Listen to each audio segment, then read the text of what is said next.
Hello, everyone, and welcome to our third session of the day. We've got Paul, Adam, and Ruth here from Deezer to show you their Deezer Masterclass. I hope you've all been having a great time at Resonate, our fourth edition of Resonate.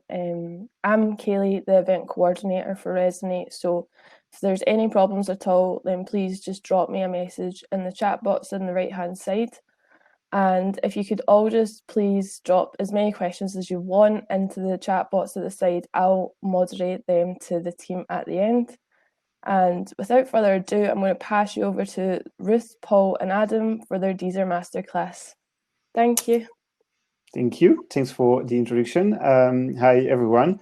Thanks for joining. So, Ruth, I don't know if you want to put live the presentation. So, basically, what we're going to do today is take you through, basically the basics at Deezer, how we work, who we are, and then some best practices on how to develop your audience on the platform and to best work with us. So, here who we are. So I'm Paul, I'm based in Paris. I'm handling, alongside Ruth, our relationship with all independent labels and artists.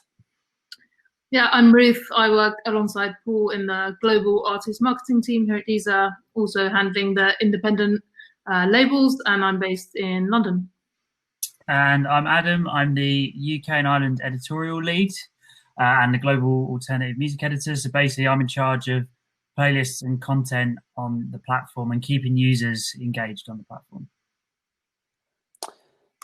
So that's for who we are. And then a quick overview of where Deezer is at the moment globally. So obviously France is our key #1 market, being also our historical home country. Then, as you can see, across all the Pinks markets, we have a very strong presence in all Latin America, starting with Brazil. That is our #2 market for a couple of years now, almost catching up with France in terms of user base. And then the rest of Latin America is a focus for us right now, as we've also just signed a big deal with a Mexican TV channel.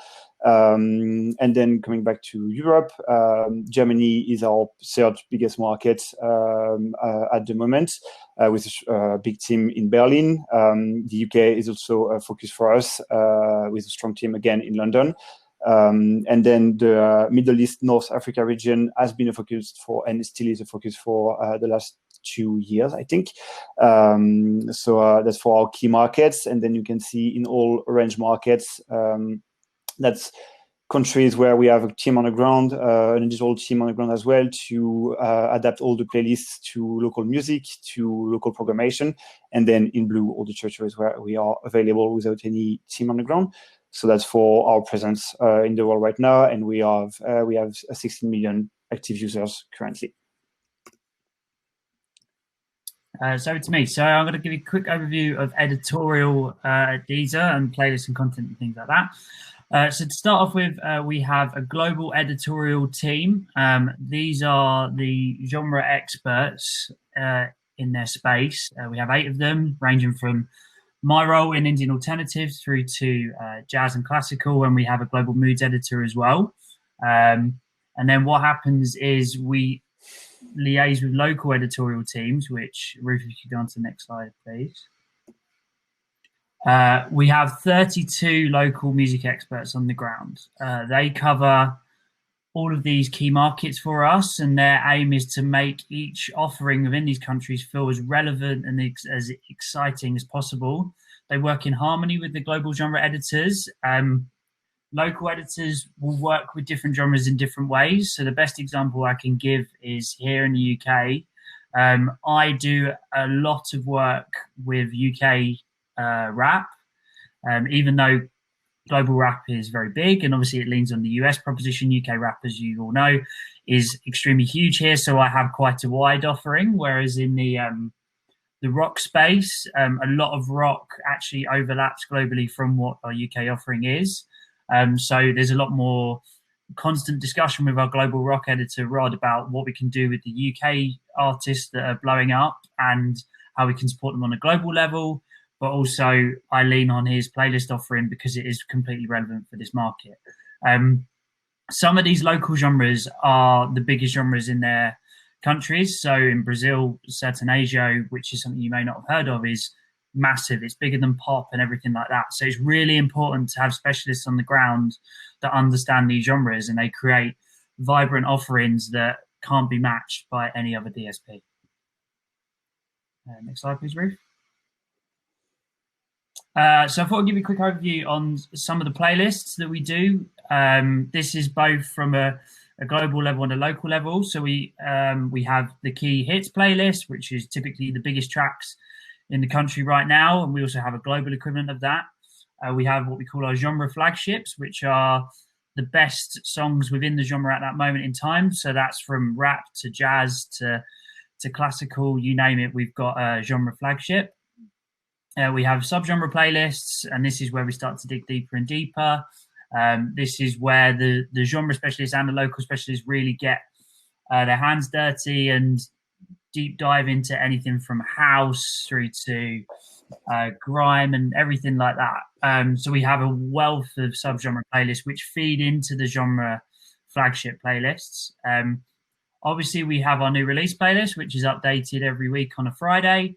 That's with the biggest releases of that week. We have a global version and a local version. We have algorithmic playlists, which we have a range of them. We have our flagship, which is Flow. It's arguably the best algorithmic playlist in the business. It just learns more and more about what you're listening to, what you like, what you don't like, what you skip, and it will create for you a never-ending stream of music that is tailored to your consumption. We have mood algorithmic playlists. We also have, as you can see here, My Top October, which is a review of the month. We also have an end of year review playlist as well, which we'll be launching very soon. Algorithmic playlists are very useful for us. It's great for editors like myself to see what songs are working in there. You can see organic moments from those algorithmic playlists, but they always are aimed to work in harmony with the human touch offering that we provide. And then in terms of catalog, we have a range of catalog playlists, whether that's from like best rock of all time, which I've got there, and we go back into the genres, we go back into specific moments, all of these sort of things, and that's a forever growing offering that we're looking into. And we have constant conversations with artist marketing, which I'll bring them guys on in a minute. But we're always talking about how we can enhance the catalog offering in terms of keeping relationships positive with labels, but also giving our users what they want. At the end of the day, for editors, it's our job is to give users what they want. We look at the numbers, we look at what we think will be right for the users, and we create those offerings around that. We have decades back catalog playlists as well. We also have what I call our 100% playlist, which is the artist's catalog playlist. So that's very much for the fans of those artists, and they just want to hear the best tracks by that artist of all time. That is where you go to, and we have thousands of those playlists now. And then mood playlists, which obviously you all know are extremely important in our offering for any streaming service. And Alice, our global editor, does a tremendous job, and we all have local versions of that for different nuances within how our users consume music. And then we have seasonal content. So obviously Christmas is very important at the moment because everybody's streaming feel-good Christmas music with everything that's going on right now. But we also do seasonal content around summer, spring, and everything like that. But all of these playlists are curated with a personal touch. It's all about making sure that they're relevant for our users at the right place at the right time. But it also works in harmony with artist marketing. They are always talking to the labels, and we always want to make sure that we do that with them and keep a good reputation within the industry as well. And this is just a little example of local and global editorial working in harmony. So this is to show how a track can build within our playlist ecosystem into a global hit. So I'm going to use a form of Deezer Next Act, which we'll talk about later on our new artist vehicle. Young T and Bugsy, their hit Don't Rush. We had a big moment on our platform before it blew up on TikTok. So to give you the story of a song like this, so it would go into our new release playlist and then go into our sort of subgenre playlists on the first week, and then we will look at numbers. And I saw with Don't Rush, it was outperforming a lot of other rap tracks that it would do at that age. So I put it very high in our genre flagship, which is called It's Lit. Again, it just continued to motor very quickly. So it went into our main hits playlist in the UK, which is our biggest playlist, Deezer Hits UK. And again, it was just outperforming everything that you would ever expect from a rap track. And then it was outperforming pop tracks as well. So it gave me confidence to build it higher. So then at this point, this is where Deezer can do more for you globally than some other DSPs, I would argue, in the sense that I can go straight to the global pop editor, which is a guy called Fabio, and say, look, this track is blowing up. It's doing really well for us. Can you test it in the global hits playlist? And he put it in there. And as he put it in there were bubblings of this TikTok trend starting to go with Don't Rush and the Don't Rush challenge. And I'm sure some of you know what that is. But it just meant that we built into this over possibly about, through to Deezer Hits UK, it was about 3 weeks. And it's just a very quick ascendancy for a track you may not have expected to have had that ascendancy. And at this point in time as well, we're always letting the labels know what tracks are working for us. I'm letting the artist marketing team know what's working for me, whether there's something we can do outside of playlists and build those opportunities up. But it's all about working together. We have a very close-knit team, editorially and within artist marketing, to build these tracks through.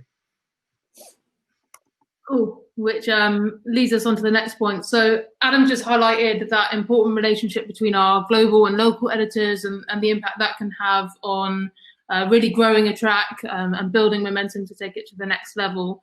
But another really important dynamic within Deezer is the relationship between our artist marketing teams and our editorial teams, both on a local level and also globally as well. And the relationship consists of a lot of back and forth, like Adam said, a lot of discussion, and we work really closely together to ensure we're spotting any potential marketing opportunities or editorial opportunities that may be suitable for an artist around a release. And in terms of the kind of chain of how we work together, labels and providers and managers will present any information on upcoming releases, on artist campaigns. If they want to share press shots or listening links, they'll do so directly to us in artist marketing. And then it's our job to surface all of that information to the relevant editors, so they can then consider those tracks and where they're the most suitable fit for their playlists. So essentially, artist marketing acts as an interface, I guess, between artists and their teams and the editors. But like Adam said, the relationship, a key element of the relationship also works the other way around, and that's when editors are feeding back to us in artist marketing about any tracks that are performing particularly well, anything that's gaining traction quickly or blowing up, and we can then take that data and see if there's any further opportunities for support for that artist or that release. Which leads me on quite nicely to my next point, which is about what exactly that support can look like.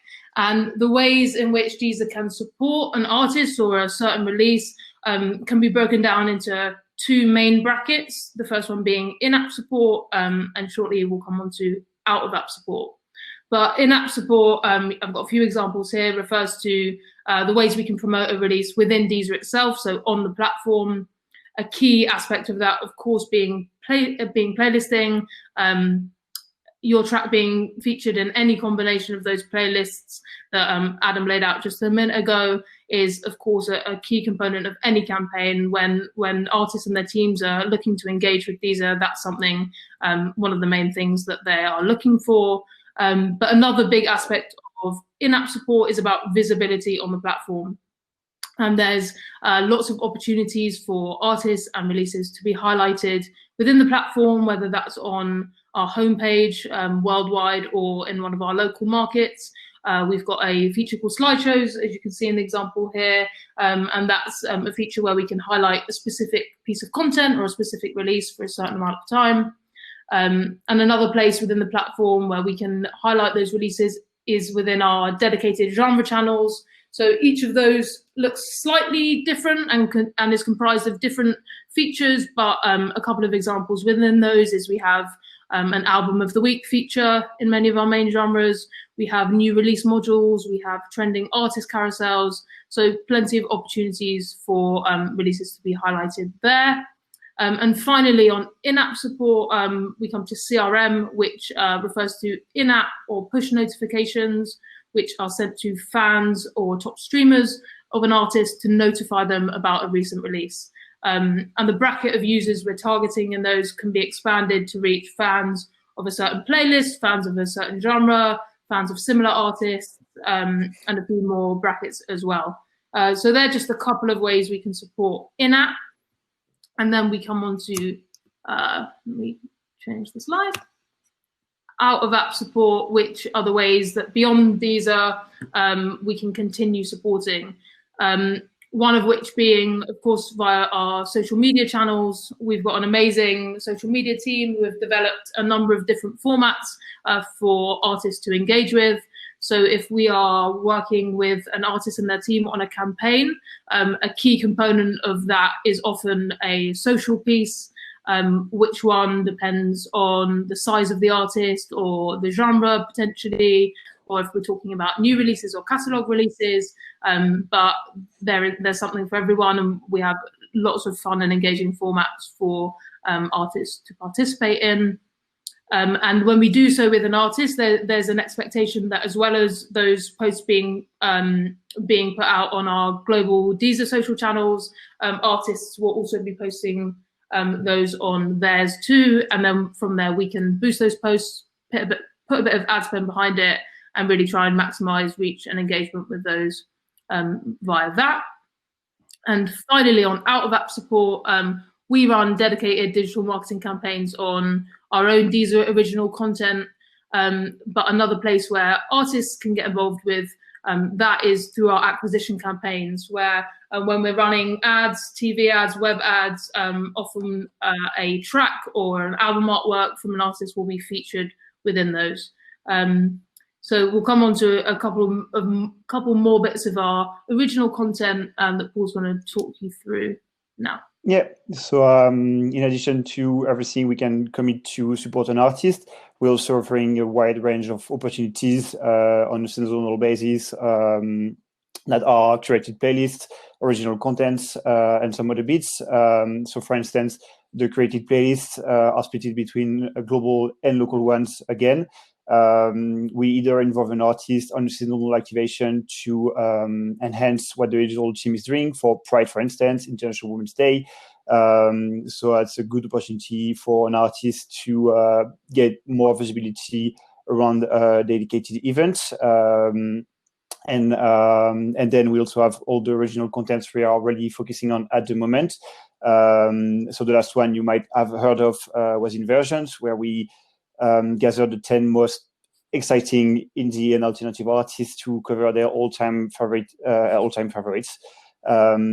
So that's also going to be a strategy for us going into 2021.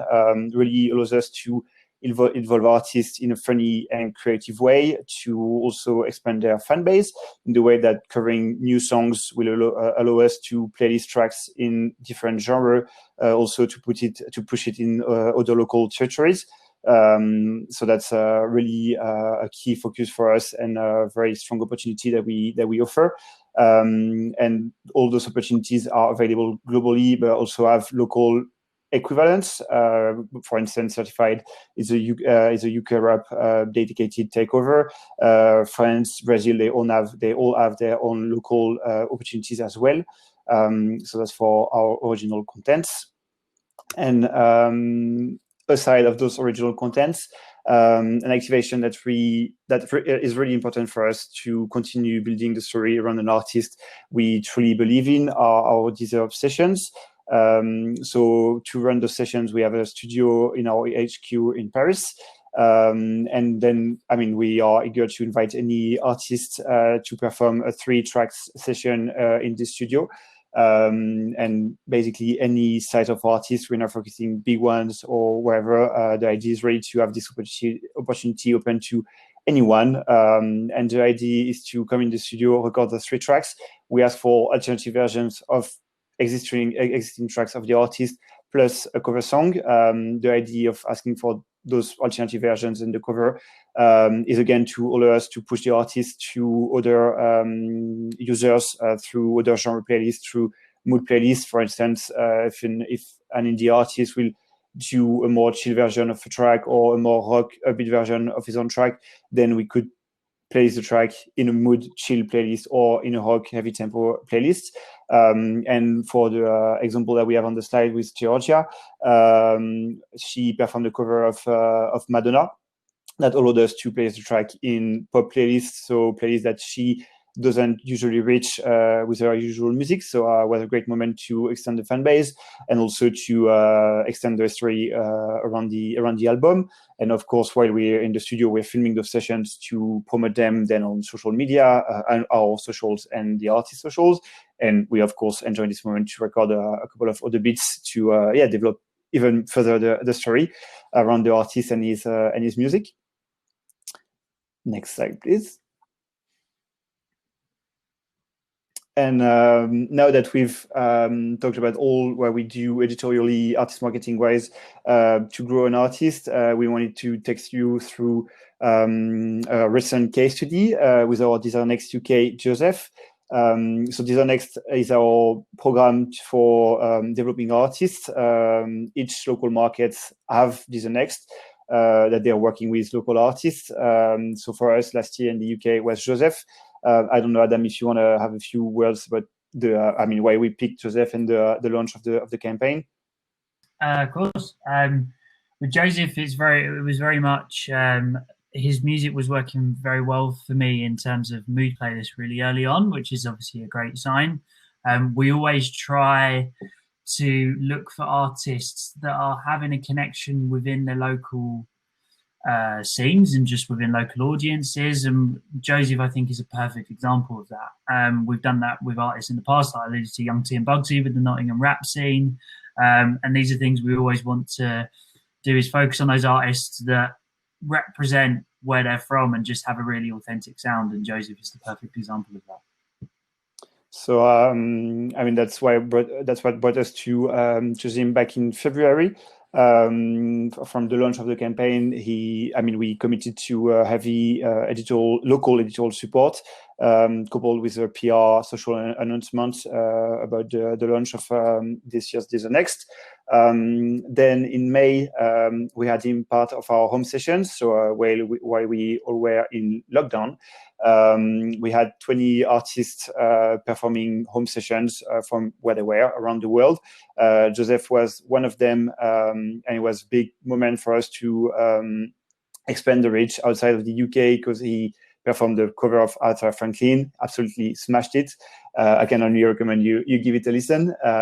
So I got picked up in a lot of other territories outside of the UK. So it was a great momentum to start introducing him to our user base more widely than within the UK. Then all through the summer, and of course still now, we are heavily supporting him and all his releases in playlists, so local playlists alongside global ones. Then back in December, we decided to to have him and to create his own moments on the platform with the Deezer sessions that he recorded, unfortunately not in our studio because for obvious coronavirus reasons, but back home in Scotland. So we released this session in September, and allowed us to really push him as a standalone artist again globally. And here we are a year later with more than 30 global playlists inclusion around the world. And as you can see on the curve, big rise in daily listeners by more than 900%, and also in fans within the platform by more than 1,000. So we're really happy with how this campaign is going so far, and how it has been received by our users, both in the UK and now globally as well. Okay, cool. So now we move to a really important piece of the puzzle, which is pitching music, how you do it, what information we need from you for you to be in with the best chance of having your track or release supported, and also some best practices that we suggest when it comes to pitching. But the first step when it comes to pitching your music to Deezer is to identify the most suitable way for you to do so. And we have a couple of different processes. So which one you use depends on who you are and also the amount of releases you're dealing with on a weekly basis. So if you're an artist yourself or you're a manager, we have a dedicated form for you to fill in, deezer.fm/management submission. Similarly, if you're a smaller label and you're dealing with about 5 releases or less on a weekly basis, there's a submission form for you. And then if you're a larger label or provider and you've got a higher volume of releases on a weekly basis, we suggest that you get in touch with us so we can set you up with a grid, and that's a bit more efficient when you've got a larger volume of releases that you're dealing with. But regardless of which of these you're using, the information that we need from you pretty much remains the same. And there's a couple of key points to note here. One being, regardless of which you're using, all of these forms need to be filled in at least 7 days in advance of your release. That means if you have a track coming out tomorrow, your form would have needed to be filled in and you would have needed to have pitched by last Friday at the very latest. And that ensures our editors have enough time to listen to the tracks and consider where's most suitable to fit them within their playlists. So once you're in these forms, they're split into 2 sections. You've got the compulsory information section, which is the absolute bare essentials of what we need from you. The artist name, the track or album title, the UPC of the track, the main genre the release falls under, a listening link so the editors can actually listen, and a couple of other bits in there. And then we go on to the extra information section, which is where you've got a bit more freedom to add some context about a release. If you want to share any marketing or promo information with us you think could be relevant, you can do so in there. Also, if you want to deep dive a bit more into the specifics of the genre or subgenre, you've got an option to do so, and also to share press shots and a few other bits and bobs. But we'll go on to a couple of best practice tips and tricks when it comes to pitching to Deezer. First, make sure you're using the right pitching form and you've got the most suitable form for who you are. 2, make sure you're getting it in on time, and it's in there 7 days in advance of your release. And also just add as much information as possible that you think is relevant for us. So pitching is always the first step. Then we come on to adding Deezer to your smart links. Quite a simple one, but if you're shouting about your release from your socials, from your website, and directing your fans to a smart link, make sure Deezer is on there so your fans know that that's a platform where they can find your music. Optimizing your Deezer profile, again, a really important one, and Paul's going to come on to how you can do that through our Backstage tool. But whether you're an artist or a manager or a label, you can have access to manage your own artist page, to curate that, and keeping it up to date and as relevant as possible is really important. Sharing promo and tour environment. I don't know how much information people have about tours at the moment. It's probably more likely to be live streams than live shows, but any of that information can be really useful for us to have as well. If you are touring, it might be worthwhile for us to flag that to the local editors in that market, and that's information that is good to go in your pitching document as well. Delivering clean metadata, one for any labels out there. Again, a simple one, but make sure you're being meticulous in your deliveries and all the information is correct. If once a product is live on Deezer, you notice that there's anything wrong with the metadata or any issues, then please do get in touch with us directly, and we can get our metadata curation team to clean that up and sort it out. But you can avoid that by delivering clean metadata in the first place. And finally, sharing press shots. Again, that's something you can do within your pitching forms, but it's really useful for us to have them to hand. If an editor decides they want to feature your artist on a playlist cover or within the platform somewhere, it always helps for us to have those and not have to chase you for them. So there's a couple of tips and tricks to just make sure that you're constantly doing to be in with the best chance of being supported on Deezer. And now to dive into Backstage, which is our analytics tool that has been available for artists and managers for I think more than a year now. So if you don't have your access yet, it's super easy to claim. You just go on this page and claim, I mean, the dedicated access. So whether you're an artist, a manager, you'll have different forms to fill with a couple of informations that we need to claim the request. And then once you access to Backstage, you'll be able to see your metadata and data. Next slide, please. So, I mean, that's a breakdown of many things that we know artist labels are looking for. So some general figures like streams, users, fans, but also playlist additions, where the streams are coming from around the world, which kind of users are listening to your music, where the streams are coming from as well, if it's from editorial playlists, algorithmic playlists, wherever. So you'll be able to see all of this on your analytics page in Backstage. And you'll also be able to update your artist profile. Next slide, please. Within Backstage, with a couple of things that we recommend. So to keep your profile picture up to date with the most recent press shots you have. To also share all your social links and to keep your bio up to date as well. And then a couple of features that are interesting to build your profile and give a bit more context around who you are, what your music is about. We have an highlight section where you can highlight any content you want. So a former album, a playlist with your influences, a podcast, wherever. And then also at the very bottom of it, you can ping 2 playlists. So again, playlists from your influences, music that you like at the moment, all those things to give a bit more, again, context around your music. And I think that was the main things from us. Thanks a lot for listening. I think we still have a couple of some time for questions. So I'm sure you have. Feel free to fire. Yeah, of course. That was a really great chat. Really great to hear all about Deezer, and me personally as a label manager thought that was really helpful. I've got a question for Adam actually.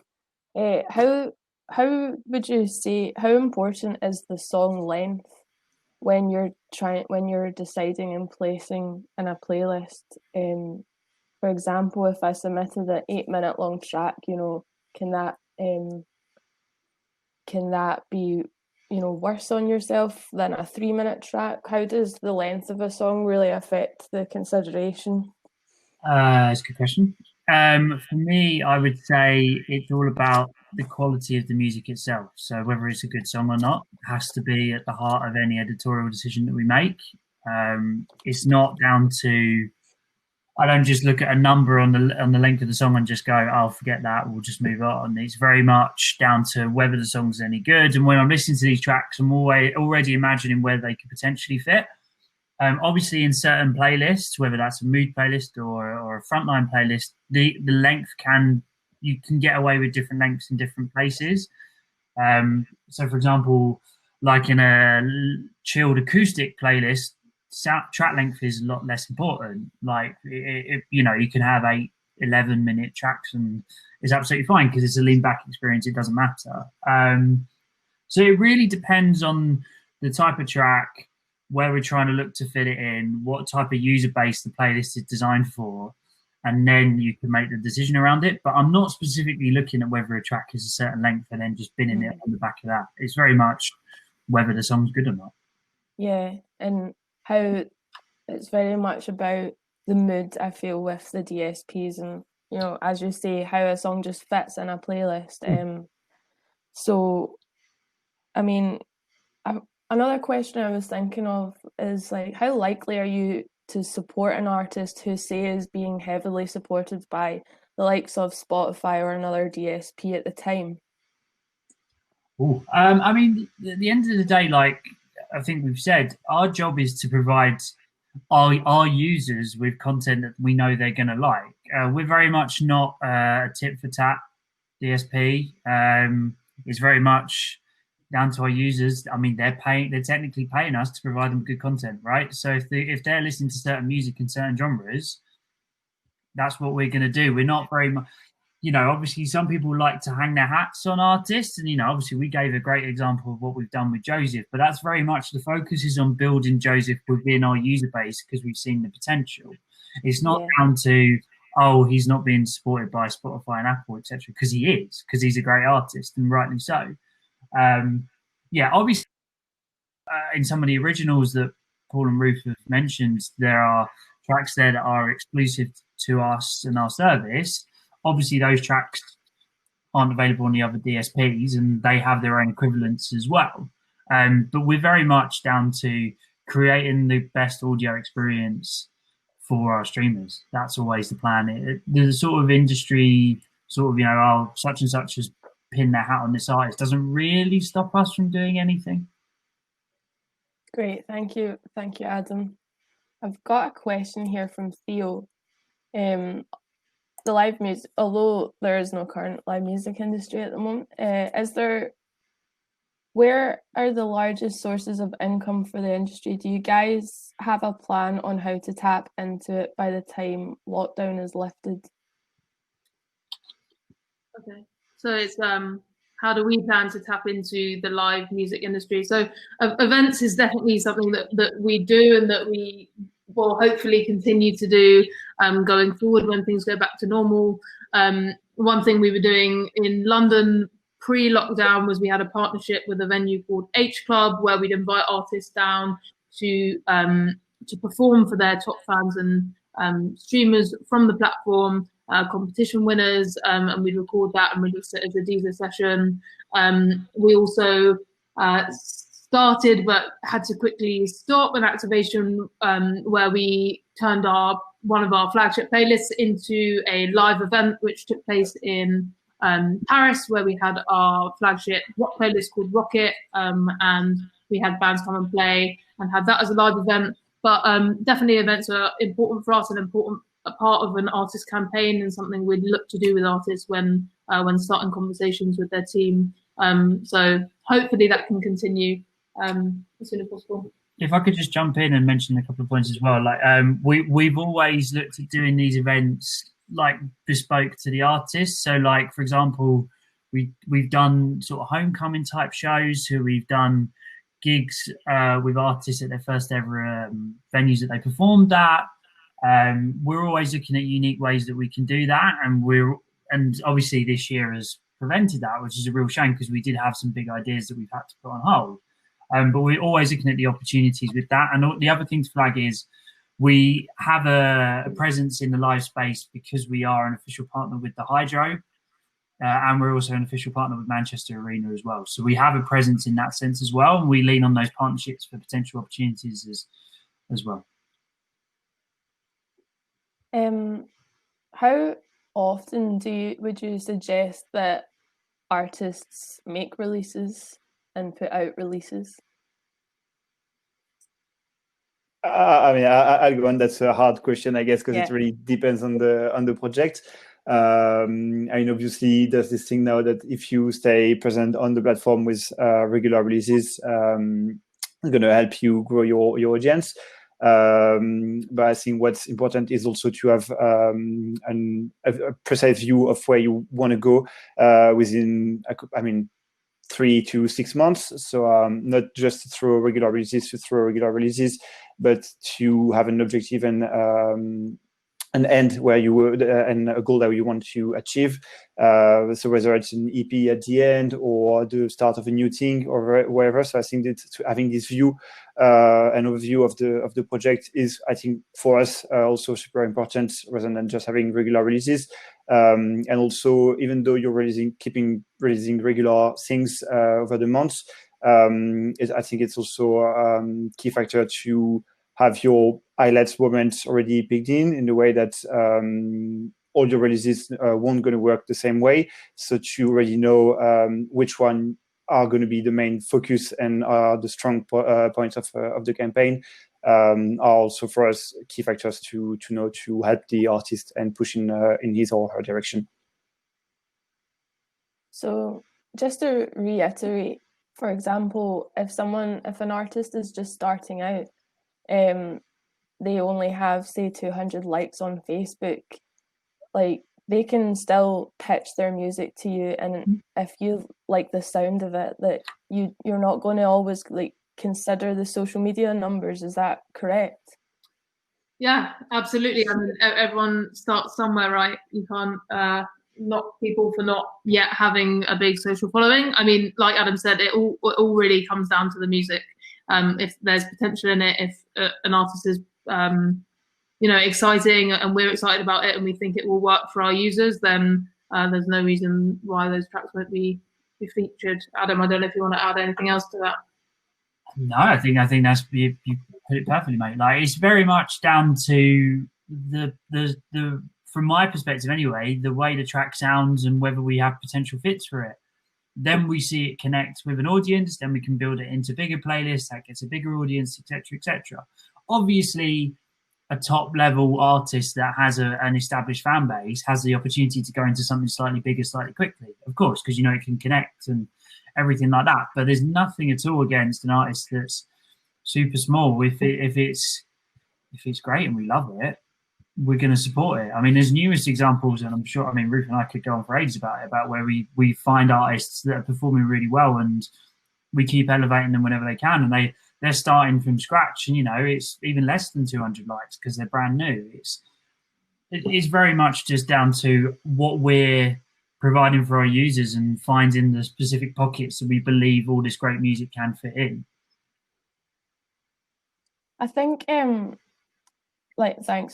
you, Ruth and Adam, that was really great.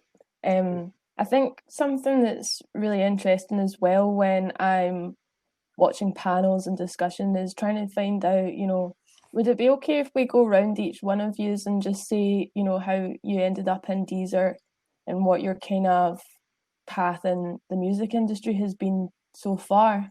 Can we start with you, Paul? Sure. So basically, I finished my studies, had no idea what I was doing. I loved the music. At some point, realized I was able to work within the music industry. So went doing a couple of internships in labels and distributors, and an internship at Deezer. Then the work does the rest. So team decided to keep me a couple of years ago. So how it happened. So I think there's no main way to go and come into the industry. It's just keeping doing what you love, basically, and just prove you're the best. Amazing. So, Adam, how did you? Oh, Ruth, sorry, on you go. Should I go, Adam? Yeah, go for it, mate. Cool. Yeah. Well, my path to Deezer is quite similar to Paul's, I guess. Finished studying and then just sort of made a go of it. Had a couple of early jobs in a music PR company and an artist development company, and then at an independent label, and then found my way to Deezer. Started as well as an intern and worked my way up. And yeah, the team trusted in me to do the job. So now we're here. I'll quickly jump in on my side. So obviously I never thought that music curation was a job. But basically I got a real bug for music through, I love music anyway, but I did a lot of student radio, and I accidentally volunteered once to be the head of music, and basically got given a radio programming software that was brand new and didn't have a clue how to use it. Got addicted to it, started to understand how to connect our audiences with music and how that was built and things like that.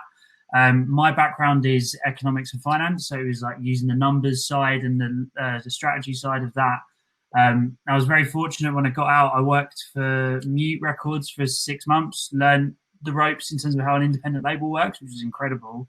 And then a job came up at MTV as a music editor, so a curator, and as a junior editor, and they were willing to take a punt on me. And yeah, I was there for 4 years, looked after MTV Rocks, which obviously was MTV2 back in the day, worked across new music strategy. And then, yeah, I've been at Deezer for just over 2 years, I think it is. Yeah, so that's sort of how mine got. But the thing is, I think as you can see from all three of us, it's very much passion and just finding the right opportunities. And one thing I always say is I know it's really obvious, but be nice. Don't expect anything and just be nice. And then you got way more of a chance. The people that come in and expect are always the people that you can see straight through it. And Paul and Ruth are testament to that in the terms of, like, they joined us as interns and they did an incredible job in their roles, and then they've been kept on because of the great work that they've done. But yeah, the one thing I always say is just be nice. I think that's a great piece of advice across the whole of the music industries. If you're nice, it's going to, honestly, it takes you far, takes you much further than, as you say, having these expectations straight away. I've got just if I can add another advice I think is important, is that even though it's not a job or whatever, while you're studying or even having other jobs on the side, to continue doing things music related, organizing gigs, managing artists that are friends, those things. Because then when you are jump into the industry for whatever reason, you know what you're doing, you already have some kind of experience in it. And also, I mean, that's a great way to start connecting with people that might end up recruiting you in the end. So, I mean, that's another, I think, very strong advice to keep in mind. Yeah, unfortunately, this industry sometimes means you have to have a bit of a portfolio career, and you have to have, you have to be working in a few different areas and, yeah, spreading yourself thin. Got a good question here from Rachel, actually. Is there a way of building a relationship with Deezer based on your past releases? So is there a way of getting your music playlisted if it has been, say, released a year ago? Is that still a possibility for that release? 100%, and Adam, complete me if I forget anything. But we're not looking only for new releases. Obviously, there's a large part of the playlist that are focusing on new music, on new material, or trending hits. But for all the more back catalog things and also all the mood playlists, we're really not focusing on new music. That's really just the music that is performing and working well in our users' ears. So there's, of course, a way to build a relationship on previously released music. That's also useful for us to have updates, whether the tracks are growing in said and said territory. So that's something that we eager to have as information. And there's room for, I mean, long released track within our playlist pool. Yeah, definitely. The other thing I'd flag is that, like, obviously now there's numerous, I mean, it has been, but there's even more ways of now tracks to be discovered, whether that's through algorithmic playlists that pick up and they find the track and we see it build that way, or whether it's obviously this little thing called TikTok, which can build tracks quite nicely, or whether it's syncs. Like, we've seen it throughout the years. If you get a song on the right advert at the right time, or a Netflix show or whatever, like the conversation can be had with Paul and Ruth, and then we can look on our side and we can see the numbers building that way. And there's numerous examples of that where we've gone back to those releases and they're, a year, 18 months, 3 years old, and you can just see the opportunities to place them in now because you can see they're connecting with a slightly wider audience. Are new platforms like TikTok, giving a bit of influence to your sort of playlist creations now, and the big sort of any hits that are coming out of that? Have you got people keeping an eye on TikTok and what sort of tunes are like popping on that? Yeah, definitely. I mean, we've got some new-ish playlists, which are like TikTok trending playlists, songs that are blowing up on there. We know that things can just go from 0 to 100 really quickly on there, and so we definitely keep an eye on it. Also, like Shazam charts and what people are, wanting to know what they are, and so yeah, we keep an eye on what's going on outside of Deezer and on those other platforms, just to make sure we're on top of it and providing users with that music. I think one thing on Great. TikTok, what you've got to remember is the music that blows up on TikTok quite often is because it's for a specific moment, in terms of it's a 15-second clip that is to soundtrack something, or it's for a trend and things like that. That doesn't always mean that it's going to be a track that connects within a playlist, or people want to stream that, you know, put that into their personal library and stream it again and again and again. They're two very different things. Obviously, there's crossover and there's numerous examples, and, you know, obviously there's even big internationally renowned pop stars such as Jason Derulo, who's created a pop song off the back of a tiny clip.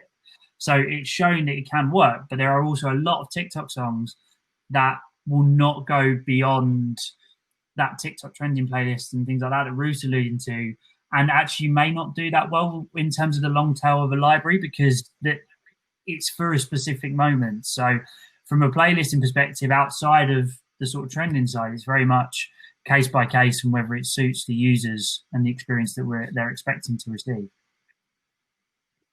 Yeah, so you're really questioning like the longevity of something that might blow up, and you have to really think, is this going to be and for the long sort of stretch. But here's a kind of broad question, I guess, from Theo. He's asking, is there any sort of particular branches of the business? I'm guessing you mean the whole music industry. What do you anticipate will be successful in the future? If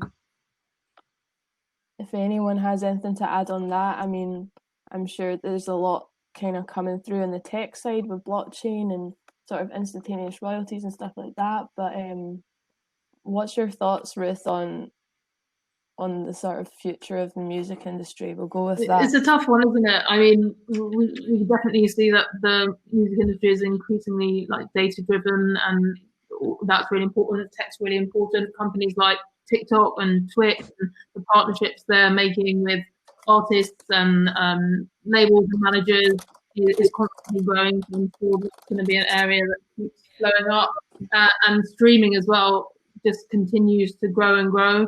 And I think there's so many aspects of a streaming platform that people maybe don't know that are in there. Like, we've got our product teams, we've got our brand teams, we've got obviously the more artist marketing side of things and the editorial side of things. But there's a lot of other sort of cogs in the wheel that make the whole process go round, and so many exciting opportunities to get involved that way. So yeah, tech, data, that side of things, I imagine will continue to grow. If I could just jump in and say one that's really interesting, and it's specifically in the streaming space, is the sort of education of older users. Because what you've got to remember is the streaming has taken up a lot of young people, like millennials, Gen Zs, all the way in terms of, because they understand it, they know it. It's connected to my phone, this is how it is. The older generations of people is very much about the education of streaming and trying to get them to connect with it, because obviously they're the people that are associated with physical. So that's in terms of the streaming space and consumers and growing the streaming market here. It's very much about the connection with those older users and trying to get them to realize what streaming is, the potential it has, and everything like that. So that's an interesting growth aspect that all DSPs are looking into at the moment in terms of trying to grow their user bases. Yeah, and just also to add, I mean, I think that's a very tough question, because if we would be able to anticipate this would be the number one streaming platform again in the near future. Maybe a last thing to add is also we are looking into helping that to add more diversity within the music industry. That's a key challenge, I think, at the moment. So that's also very something to continue pushing. So on the artist side, while encouraging, I mean, any kind of release, and also within the industry jobs as well, labels, platforms, I mean, wherever it could be. Amazing. Thank you so much, guys. That's honestly been super helpful and informative. It's really been great to chat to you, and some really great questions there from the audience. So thank you so much, everyone. We're actually now stopping for lunch. So everyone has around 45 minutes to go have a break, have some lunch, get refueled. And then, yeah, we're going to come back and we'll see you all back online for Resonate after lunch at 2 p.m, where you can come back here and check out preparing your music for digital streaming platforms and releases. Right. So thank you very much, Paul, Adam, and Ruth. Thank you. And have a great day, guys. Cheers. Thank you. Thanks, everyone. Bye. Great. See you soon.